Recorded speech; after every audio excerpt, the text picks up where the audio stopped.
Well, welcome to another episode of Meet a Senator. Today it is my tremendous pleasure to introduce you to Senator Gary Stevens. Senator Stevens, thanks for joining us today.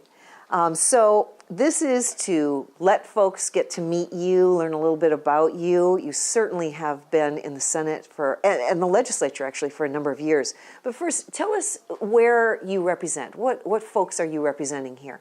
Well, thank you, Senator Geese. I want to say I really appreciate you doing this. I've enjoyed watching the ones before, learning about folks, things you may not have known, but it's been a great experience to watch them. Well, my district is coastal Alaska, and it goes from Kodiak to across to Homer, which is on Cook Inlet, and then around to Cordova in Prince William Sound, and then to Yakutat, which is really in southeastern Alaska. So it's a very long district, very narrow, but very long, and difficult to get back and forth. You have to fly everywhere, obviously. I have 6 villages on Kodiak Island, a couple of villages on the Kenai Peninsula, and so the big communities are all interesting to visit and learn about. They all have hospitals. They all have active school systems. So and most have some kind of a university organization there at least. If not a former community college, at least an extension site. So that's my district, mostly fishing, very interested in fishing, a large Coast Guard base on Kodiak, about 2,500 folks there. So yeah, fishing and education are the big issues in my community. Wow, and a huge piece of geography. It is, big geography, very interesting. Right? Wow. So you've had a very interesting life pathway to the legislature. Tell us about that. Oh well, and involvement in Alaska too. I was in the Army. I actually got my master's and started working on my doctorate at UCLA, and because I wanted to be a professor, and that was my goal.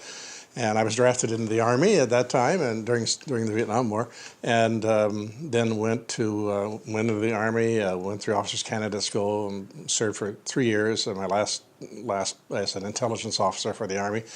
And then came to Alaska. My family had some canneries up here, and so my goal was to earn enough money to go back and get my doctorate, But what happened, for 5 years, my family pretty much left me in charge. So I ran the business for 5 years, invested in fishing boats, had quite a bit of involvement in the fishing industry. And then after 5 years, we sold the company, and I then was hired by the university to be a professor, history and humanities, and went back and finished my doctorate and spent 25 years with the university. Yeah. Wow. So coming from that educational institution, how in the world did you end up in the legislature? Well, that is interesting because all the time I was in the university, I also was involved, and actually before that, involved in local politics. I was in the city council, city mayor in the 70s, president of the school board in the 80s, borough mayor in the 90s, and would always come down to the legislature to talk about mostly about educational funding. And I guess along the way I kept thinking, I can do this. And so then when I retired, I did in fact then run for the legislature and was elected to the House. Spent 2 years and then about another 3 weeks in the House, and then was appointed to a vacant Senate seat, and so then I've been now in the Senate for 17 years. Wow, that's awesome. So the end of this term it'll be 20 years. So I'm looking forward to that. Yeah. Wow. Hadn't planned it at all. I mean, but once you get here, once you get involved, it's really an intriguing business. It's hard to explain to outsiders who aren't down here what it's like and what you're doing and how things work around here. But you're constantly learning something in the legislature, things that you know nothing about in the past. I'm learning a lot about health and social services, and I had actually when I was on HES when I was in the House. And at that time, it was health, education, and social services. So it was really about half of our budget. And frankly, I swore I'd never serve on it again.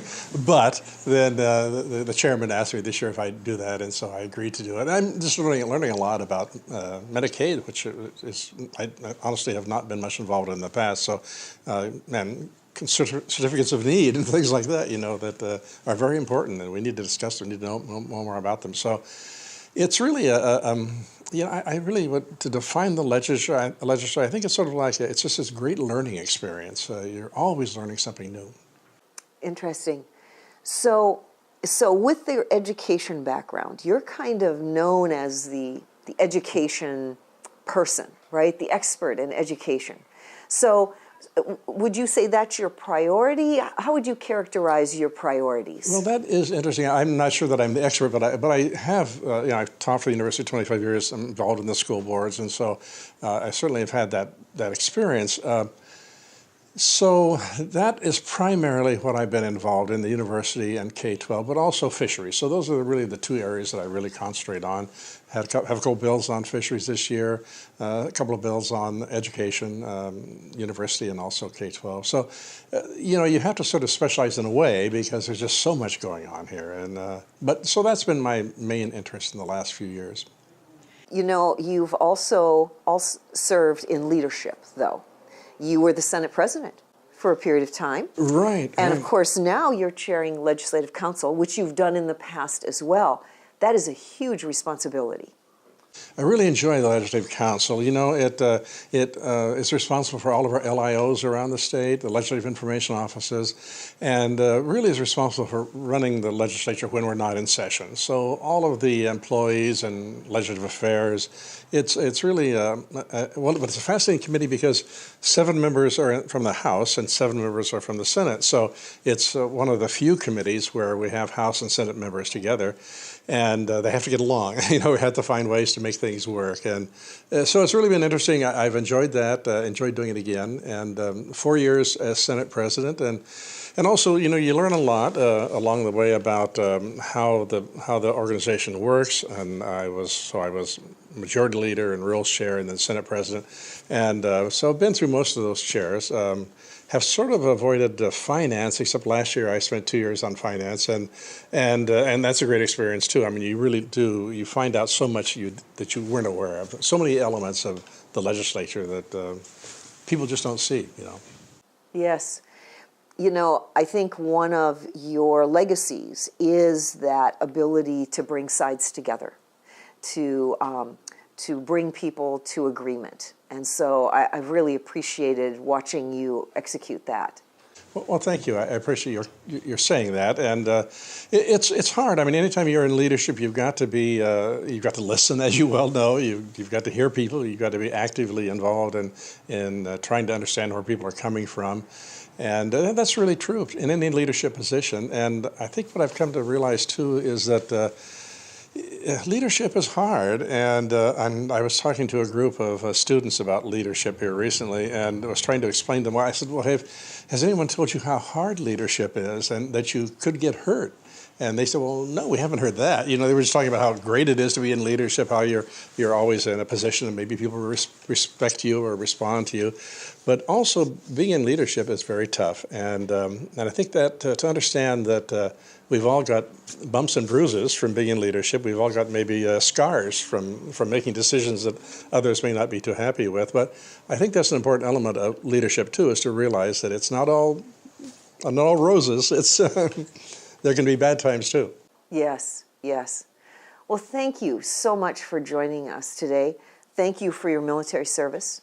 Thank you. And I want to tell you how much I appreciate you leading us here in the legislature in the multiple roles that you filled. Thank you, Senator. It's been my pleasure, really.